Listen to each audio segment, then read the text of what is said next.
Double H has been a US-made brand for nearly 70 years and was the first boot maker in America to manufacture Western boots with a safety toe in the 1970s. Many modern boots by Double H are now made in China and Mexico, but I thrifted a practically unused pair of Double H steel toe boots with a pointed round toe that were made in 2002. So today I'm going to break down the details and construction, put it to work, and then compare it to a newer Double H boot that I've experienced on this channel. Let's get into it. I'm just here to connect ya, and then I'll be on my way.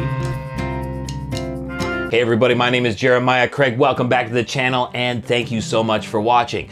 If you haven't subscribed yet, and I know most of you watching haven't, please hit that subscribe button if you are loving what you're seeing so far. Let's start out with a little bit of Double H history. Now they started out as H.H. Brown. That was the original name of the company when it started in 1955. And they were the first to make a steel toe cowboy boot, and it was the first Western boot with a safety toe to pass the now standard Class 75 ASNI. In 1991, H.H. Brown was purchased by Berkshire Hathaway, which also owns the cowboy boot companies Justin, Tony Lama, and Nakona. Then 2 years later, in 1993, they changed the name to Double H. And in 2007, Double H had to close one of its factories in Pennsylvania, and that's when overseas production increased for the Double H brand.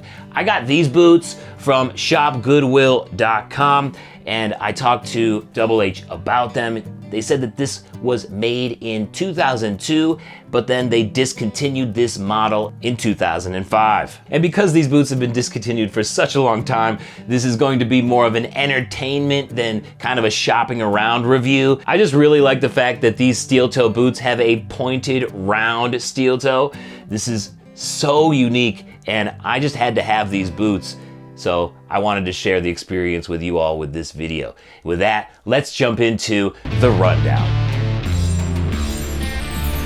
All right, these are Double H boots, model number 2305. They feature a longhorn leather on the foot, counter, and the top. The color here is chocolate. This leather is in great shape too, being made in 2002. These boots are 22 years old and they still look brand freaking new after a little cleanup.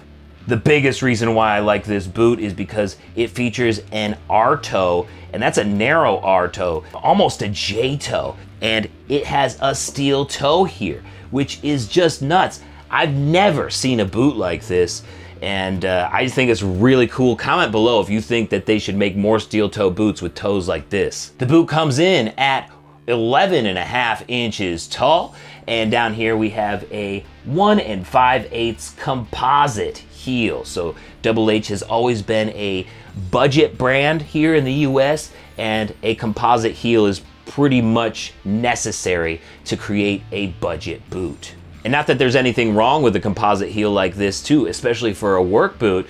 Leather will tend to separate and crack in the heel, so a composite heel really helps you with all weather circumstances. For an outsole, we have a rubber outsole, and this is before their ice outsole came out. So you can see what the Double H rubber outsoles look like, and they pretty much look like what they look like on every other kind of boot at the time. And these boots also feature a Goodyear welt, so the folks who had these back in the day would have been able to get a new sole on here should they run through this rubber outsole. On the inside, we got a leather-lined top. It looks very similar to the newer Double H boots. And down here, we have a lined foot that's cloth. So we got some cloth around the foot here, which is also very similar to some of the more modern boots like the Dylan. For an insole, we have a non-removable foam and cloth insole in here. So these are gonna be pretty warm boots, and this is also kind of similar to what Double H is doing now. As I mentioned, these boots were made in the USA, and now they're discontinued, but I got them for $49.35 with shipping from shopgoodwill.com. Now, let's get these boots on and put them to work.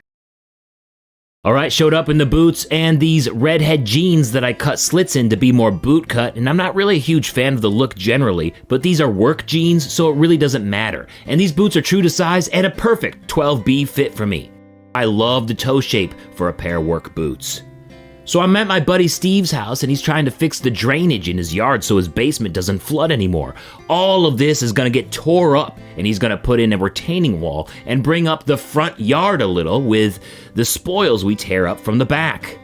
With the plan all set, it all starts by taking out this big old stump, and unfortunately, the rental place delivered a smaller excavator than what Steve ordered, so this might take a little bit longer than planned. But I'll try to make up the difference with a little shovel work and wheelbarrow work. These boots fit so well, and the leather is pretty nice too, so walking back and forth with the spoils is pretty easy. With the stump dug out from the top of the hill, it's time for Steve to attack it from the bottom of the hill to get ready to pull out. And a little extra root cutting with the Sawzall won't hurt either. Okay, it's time to try to pull this thing out now. And it's not budging at all. So we have a little bit more work to do. Steve dug out the bottom side a little bit more. We attacked the top sides with bars and picks to loosen up that dirt and clay, keeping that stump stuck. Bootmaker Dan Schwartz calls things like this ignorant pigs, and I definitely said that plenty with this stump. All right, attempt number 2 from the other direction, and still nothing. But then a third attempt, pushing the stump with the bucket, and we get some movement. Look at how pumped I am. We were fighting this stump nearly all day at this point, so I'm so happy. So we set up to pull it the rest of the way over, and with a tug and a pull, over it goes. Success! We shake hands after a job well done that took much longer than what was planned, but that's usually how it goes with stumps. The roots from this tree were so thick and extended so far, but it was out, and we drank a beer on the overturned stump to celebrate. The next day we had to move the stump and grade a soft pitch so that a dump truck could drive up with a load of stone. The excavator couldn't handle the stump by itself, so Steve brought his truck over to pull while I pushed with the excavator. With a little help from the bucket as well, we got the stump out onto the road where the truck hauled it down to the corner of the property, no problem. Already off to a great start.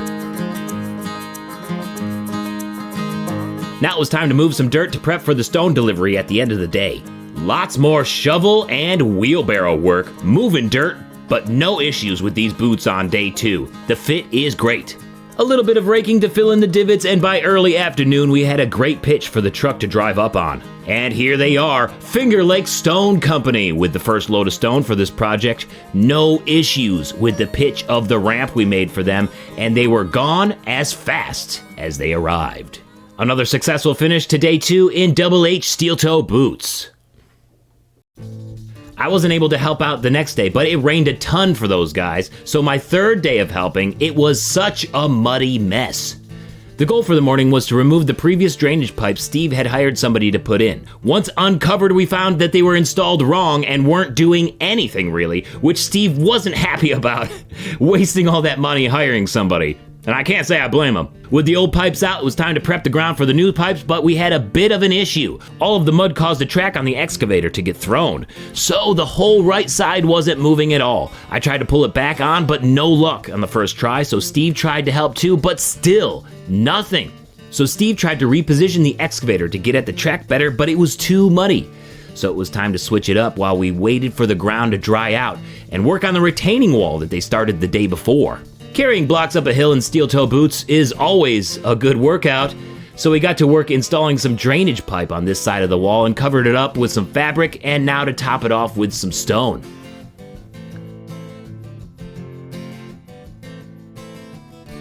And the mud does not make pushing this wheelbarrow around very easy. In addition to putting the stone on the drainage pipe, we're also using it to help bring the blocks up to level, so each layer on top will be level too. So these foundational pieces take the longest to get right.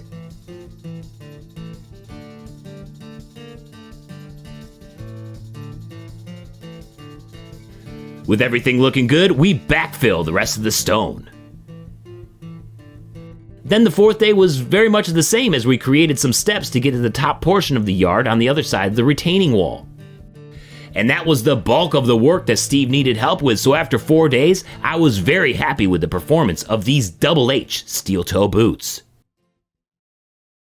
The yard project was pretty big and it's still going on, so keep an eye out on my Instagram for finished photos. Let's get a closer look at these Double H boots to see how they wore, and first things first, let's clean them up here. And we can already see a little nick in the toe and some scratches on the heel. Overall, they held up very well, and I'm gonna use some of my favorite treatment on these boots. It's snowproof waterproofing, which also conditions the leather, and there's a link for this in the description if you're interested. After working in these, I find them to be very similar to the Double H Dylan boot, which is still in production. It's almost like this boot was the precursor because it's made almost exactly the same, but only two small differences. The first difference is that in this 2305 boot, there is a non-removable foam and cloth insole, and inside of the Dylan boot, it's a removable foam and cloth insole. And then on the Dylan boot, you have the ice outsole, which is trademarked to Double H, and this boot has no trademark outsole here. Both the insole and outsole differences aren't really that big of a deal to me. A cloth insole, whether it's non-removable or removable, is still a cost savings method, and the trademarked outsole is supposed to be more durable than some of these older outsoles, but rubber outsoles are gonna be pretty much tough enough. So this boot is most like the Dylan, which is still in production and still made in the USA. I like the boots, especially for the price and condition. Guys, I cannot stress how big a value shopgoodwill.com is. If you're in the market for new boots, just take a look on shopgoodwill.com first, because you might find some only slightly used boots that you have to clean up just a little bit, and they will do the job just as good as a brand new pair of boots, but cost you maybe 3 times as less or 4 times as less. You never know with some of these deals that you can find on shopgoodwill.com. So please consider it for your own value, because there's a lot of overpriced boots out there on the market today. Let me know what you guys think of these Double H boots down in the comments. I love them, especially this toe shape here for a steel toe. Just is awesome, and I'm really happy to have these, and I'm happy with how they performed in the video. Don't forget to subscribe if this is your first time here. Thank you so much for watching today, and I will catch you guys in the next one. Peace. Double H boots from Shop Goodwill are 20 years old and they still get the job done for a price as good as they come. Thank you so much for watching today. Why don't you check out this other extended test review video about a pair of Red Wing Pecos. Or I got a music video down here I think you might enjoy. Don't forget to subscribe, and I will see you next time. Peace. Have a great one.